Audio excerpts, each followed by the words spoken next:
Hi, and welcome to another episode of Delaware County Political News. I am your host, Larry DeMarco, and we are here with part 2 of Olivia Thorne. Olivia, thanks for being a guest and staying with us for another segment. Well, thank you, and it's nice to be able to finish trying to explain a little more about how the league operates, because I think some people get confused by it, and I'd really like to make it as clear as possible. Olivia, even you have shared with me a process, and I got a little confused. But before the league takes action, you discuss something about a consensus, and there's a policy behind this consensus. But it's actually important because it determines when the league takes action. Share it with our viewers. Okay, it started really back with Carrie Chapman Cadogan, who is the founder of the League of Women Voters, and she felt strongly that we needed to speak, one, with one voice, and two, that we be very knowledgeable about what we talked about. And so that when we went to an elected official or a government official and said we needed something done, that we had enough information that they would feel they wanted to listen to us, that we weren't just giving our opinion, but we really knew more about the issue. So the way it all begins is starting with something called observing. And an observer corps is one of the things the league has, which goes to meetings and listens to what's being said. Now, the observing part of it is not to just say, oh, I was there and I sat there and I was seen. It's to look for where you think there are problems or things that the league could speak out on based on its positions. So anyway, once you start with observing, you then have to go to study. And study is a situation where you don't want to just say, I notice this is wrong and I don't like this. What you want to do is look at all the pros and cons and the different sides of things. It's not just, I think this would be a good thing to do, but what will it cost? How much am I going to have to, what would the government have to change in order to do it? Would people be hurt in order to get what I think would be good? So you think of all sides of it before you make a decision. And then in the suffrage ladies were in many cases Quakers, so they adopted the suffrage the Quaker approach of consensus, which is everybody talks, everybody has an opinion, no judgments are made. It's literally to be an open conversation on what it is that needs to be thought about before you make an informed decision. At the end of that, and after you've heard all the different sides of this issue, you then have a time when you are asked questions and you say, I think this would be good, I don't think this would be good, and how you would want to handle it. From that, you reach something called consensus. And if the majority of the membership agrees to a certain thing, then that's how it becomes the position. Once you have these positions are readopted every 2 years at conventions and councils and at different meetings that the league has for organizational meetings. And when they are readopted, it means we can talk about them. We don't have to go study each time something new comes up. So we have probably somewhere between 70 and 90 positions between the national, state, and local positions on what we think should be done and why we think it should be done. And finally, after we get this position, we decide that we will go and study. After we've studied, we will go and we will lobby. And we will say, we really believe this needs to be done. We talk to the leaders within if there's a bill that they've introduced. In some cases, we actually help people with a bill. And one of the ones that's interesting is the Help America to Vote Act in 2002 that was a national bill. The national staff was oftentimes asked to come down and help with the wording on a bill. You know what people are saying to you and the members are saying. What is some wording that we think will be helpful? So oftentimes, though we never get any credit for it, nor should we, we're helping to get the proper wording into a bill so it will reflect what really needs to be said in order for that bill to work. But let's say they don't listen, or that nobody pays any attention, as the case of photo ID, then we litigate. At that point, we went to court, and we were the first state in the country and the first league in the country to win. And photo ID was overturned by the Supreme Court and sent back to Commonwealth Court that decided that they wouldn't approach it again. And we no longer are required to have a photo ID in Pennsylvania. And that's exactly what we're doing right now with redistricting.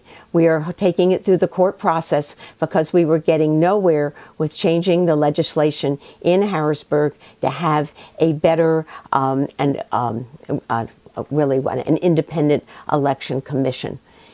I think that we try not to have to litigate, but every so often we do. And if we do, we're prepared to do it. And we know going in when we start fighting for it that if it's necessary, we will do that. Olivia, all this great work that the League is doing, how huge is the paid staff of the League of Women Voters? Depressingly small. The national staff, I would guess, is somewhere around 25, which is kind of amazing when you consider all the work they're doing around the country and the amount of training they're doing for local league members around the country as well. But at the state level, we have an executive director and an administrative assistant, and they are doing everything. We sometimes have what we call a project staff person, and right now we have one in Pittsburgh as part of a project called the Straight Scoop. And the Straight Scoop is an education project for only the western part of the state, and we tremendously want it to come east. But Heather Haar is the director of that.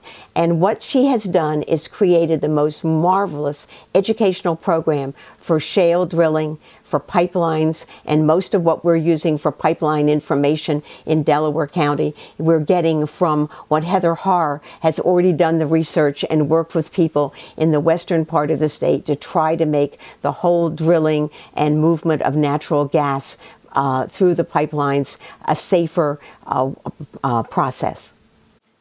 To what degree does the League depend upon its volunteers? It's mostly volunteers. To be really honest about it, if you didn't have volunteers, you would not get things done. And I'll give an example of this in the last election with referendum, the state referendum. This sort of snuck by us and nobody really knew. And it turned out to be two local members in Delaware County who through Facebook and a few other things, heard about the fact that there was going to be a meeting about this referendum, and they knew nothing about it. So they went to the one went to the first meeting, and then was so amazed at what she heard, she called me up and said, "What are we going to do?" And so we sent two people to the second meeting, and out of that, what we did was we wrote the fact sheet.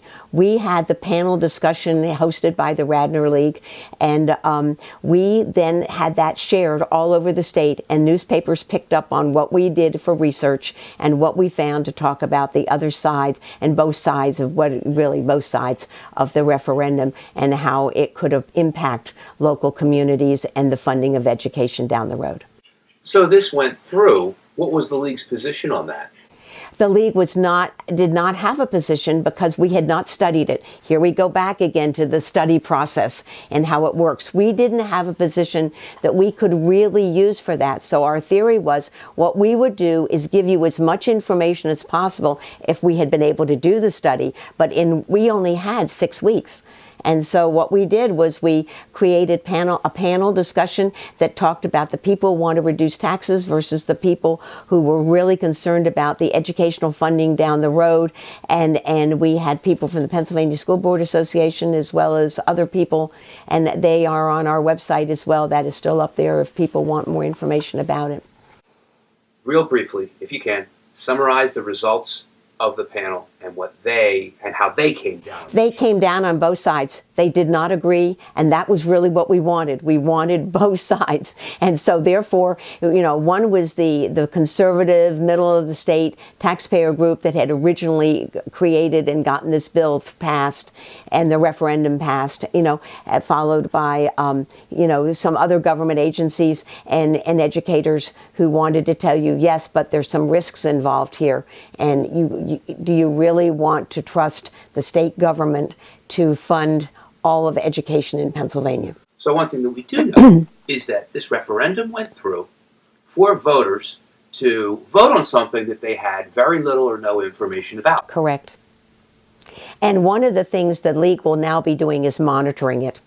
And we will be looking and we will be talking to legislators and saying what's happening next. Actually, all this did was establish a process whereby the state could pass a bill that said all funding will no longer be done by the municipalities or the school districts.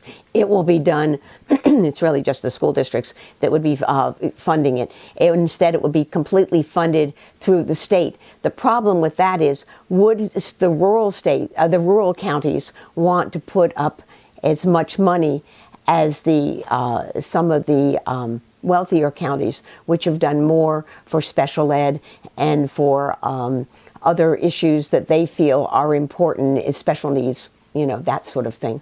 So we do know one other thing.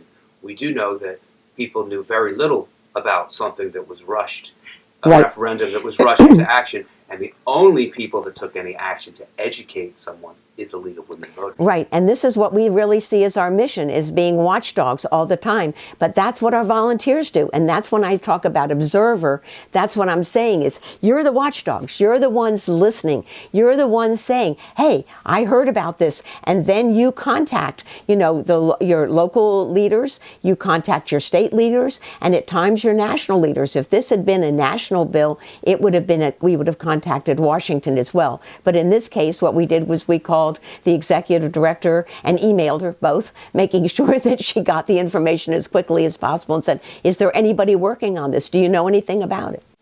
Are there any other watchdogs in Pennsylvania and in, well, let's say locally in Delaware County?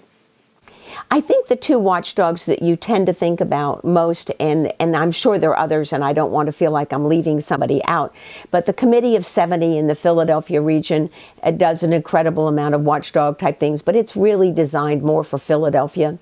And the other one is Common Cause, but that is a statewide. It doesn't have local chapters. The thing that makes the League unique is mostly that we have local chapters and local members. Everybody who joins the League is a member at the local, state, and national organization as well. And we work together and send things back and forth. Does it have enough members? Never enough members. I think that one of the things that I learned most painfully as state president was that the first thing they tended to ask you when you went and lobbied for a bill was they'd say, how many members do you represent?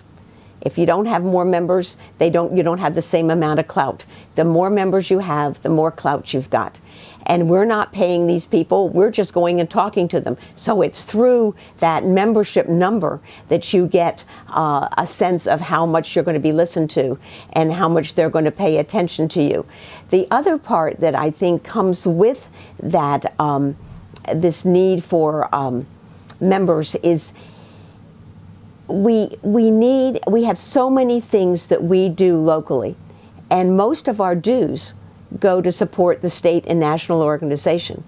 So if we charge $60 for dues, $32 goes to support the national office and $20 goes to support the state office and to pay for staff and things where, if you're having lobbyists and people lobbying, you can't get that paid for out of tax deductible money.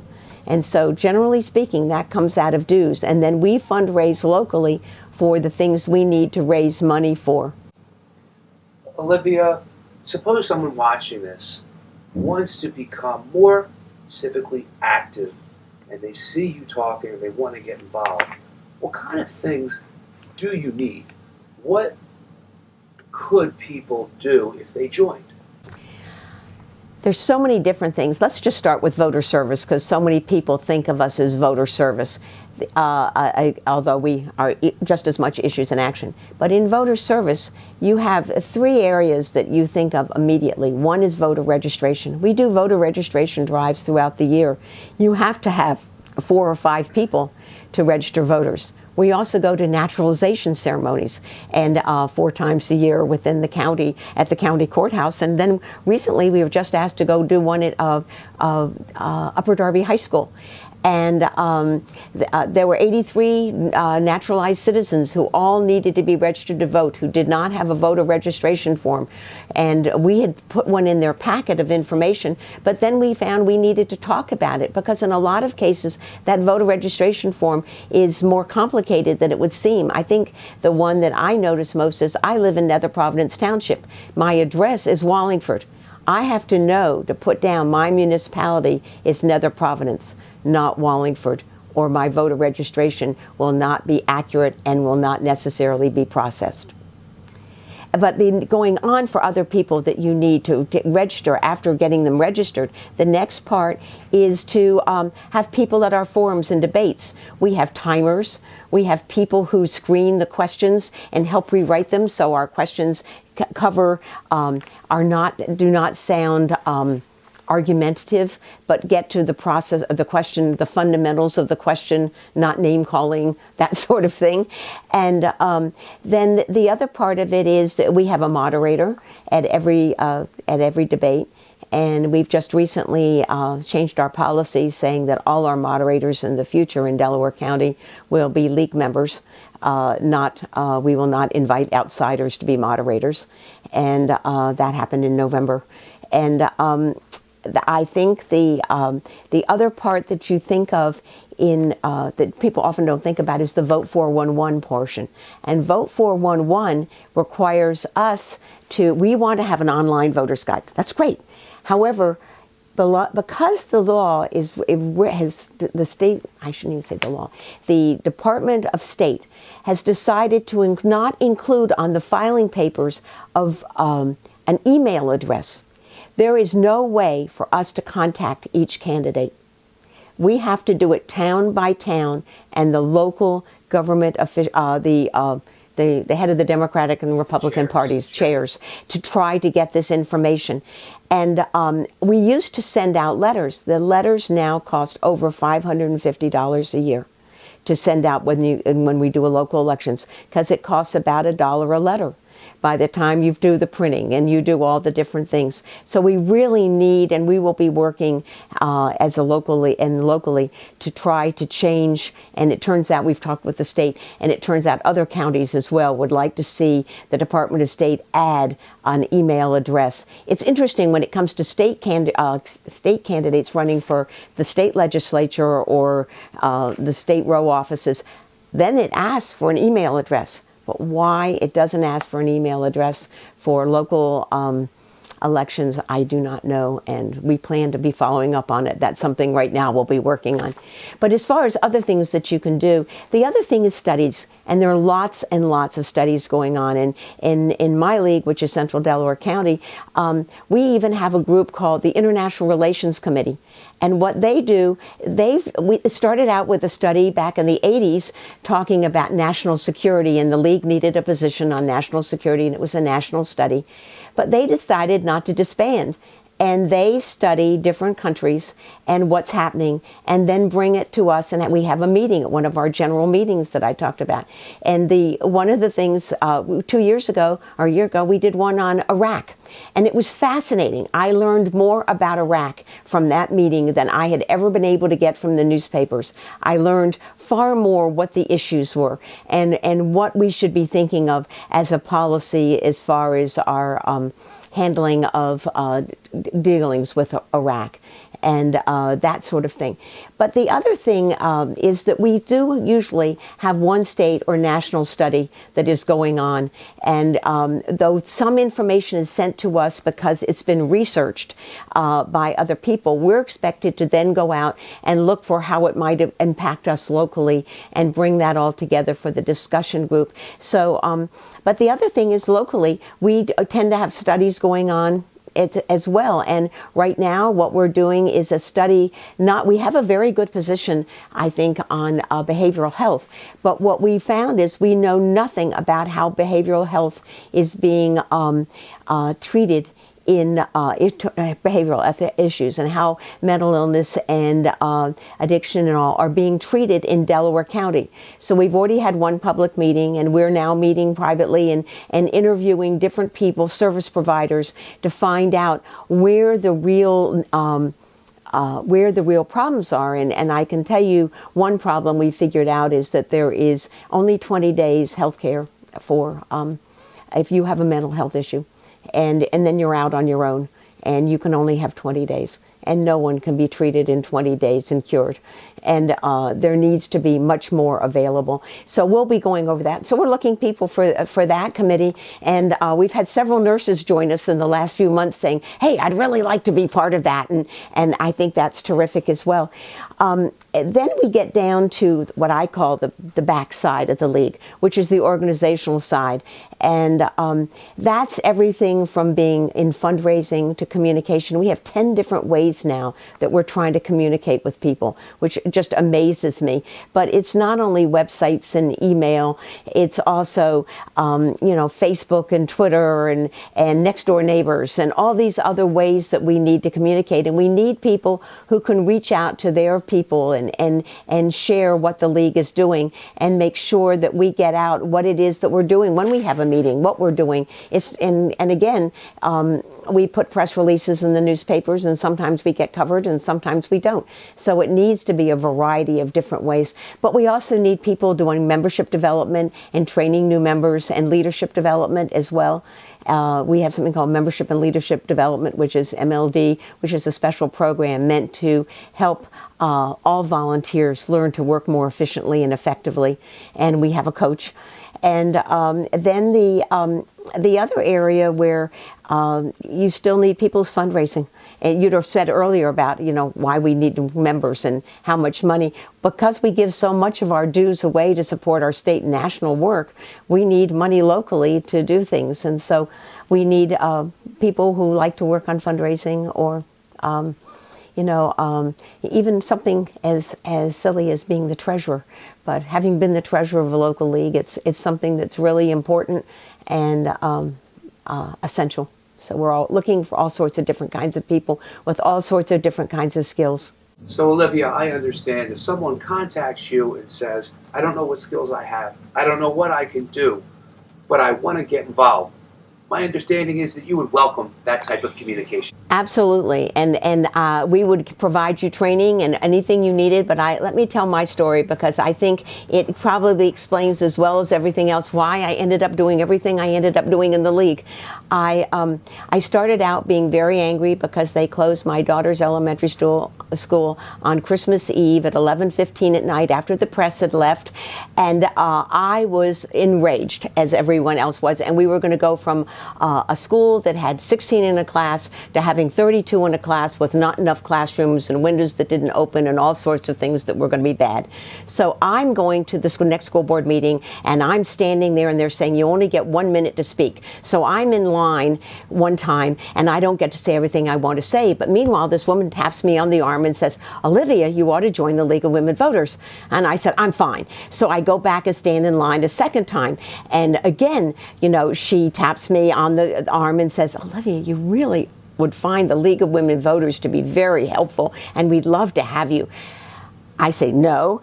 And so I go back in line the third time, and she grabs me after I finish my third one. She says, Olivia, she says, you have to join the League of Women Voters. You said you are never going to get them to listen to you. You've made them so angry in the way you've talked. You've accused them. You haven't talked about the problems. We haven't, and the league, has a meeting with the school superintendent next Monday. And if you join the league right now, you can come with our meeting on Monday, and we'll teach you how to communicate with elected officials.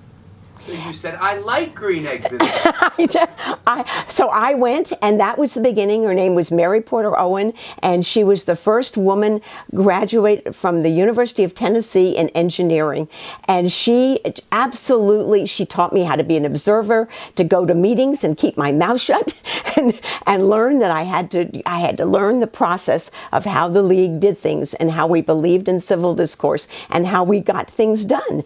And as time went on, the school board members got to know me and like me, and they actually gave me information that we hadn't been getting before, and I learned there was another whole way to do things.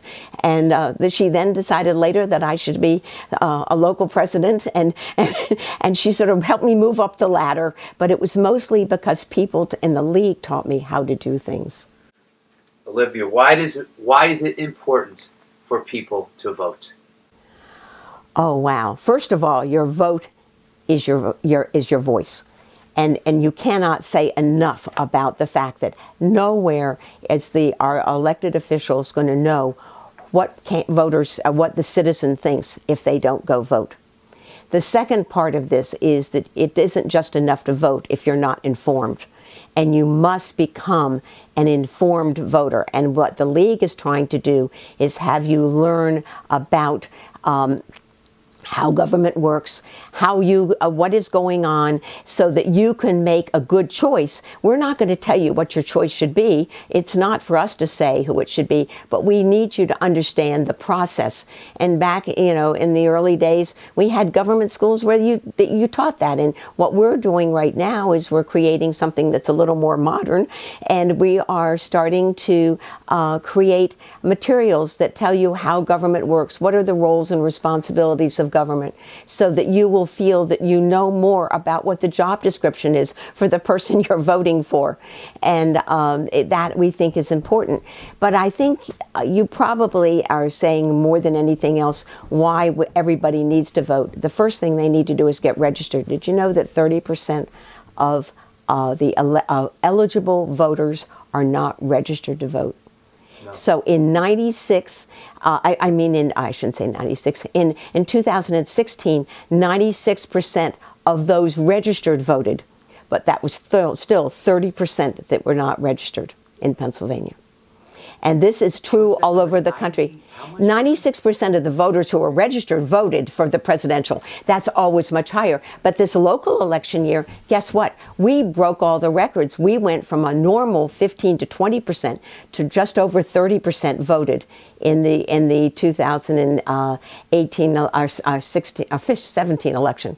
The 2017. So it's amazing to me that it's not just that you vote, you need to get registered, and then you need to go vote, and then you need to learn more about the issues so you can make the best choice possible and not just be listening to campaign 1 minute or 30-second campaign ads and glossy pieces of paper that come in the mail, that you really know about the issues. Well, Olivia, we'll leave it there. But again, I want to thank you for being a guest on Delaware County Political News and sharing all this information. Well, thank you. And I hope people will join the League. We have been here with Olivia Thorne, and I am your host, Larry DeMarco. If you like this video, please don't forget to like, follow, share, subscribe, and forward this link to all the friends on your contact list and Facebook friends. We are signing off. Tune in next time. Bye for now.